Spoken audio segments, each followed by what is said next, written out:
आत्मा से हम उसको निभाएंगे। अपने अखंड भारत माँ का टुकड़ा नहीं बनाएंगे।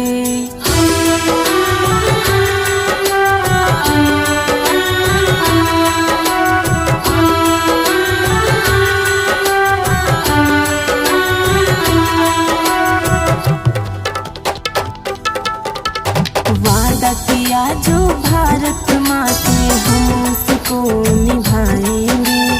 अपने अखंड भारत माँ का टुकड़ा नहीं बनाएंगे। आज टुकड़ा नहीं बनाएंगे। लहू का कतरा कतरा देके, लहू का कतरा कतरा देके भारत की लाज बचाएंगे। लहू का कतरा कतरा देके भारत की लाज बचाएंगे।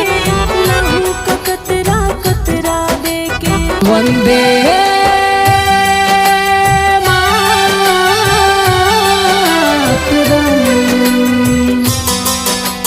वंदे मातरम वंदे मातरम वंदे मातरम वंदे मातरम।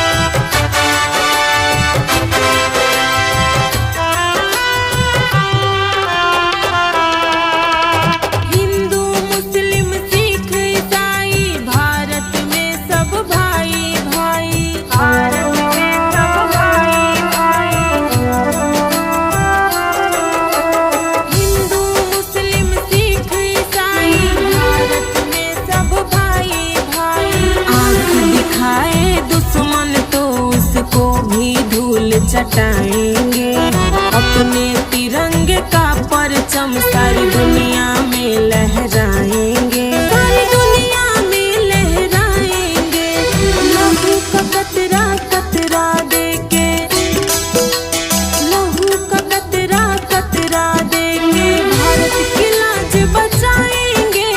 लहू का कतरा कतरा देके भारत की लाज बचाएंगे। लहू कतरा कतरा देके।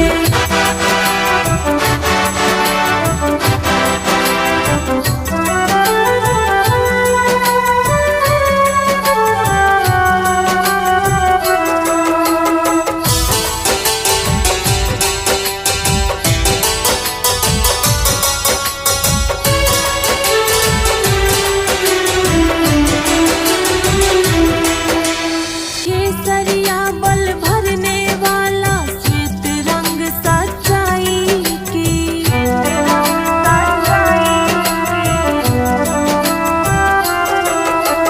हरा रंग है हरी हमारी धरती की अंगड़ाई। और कहता है चक्र हमारा कदम न पीछे हटाएंगे।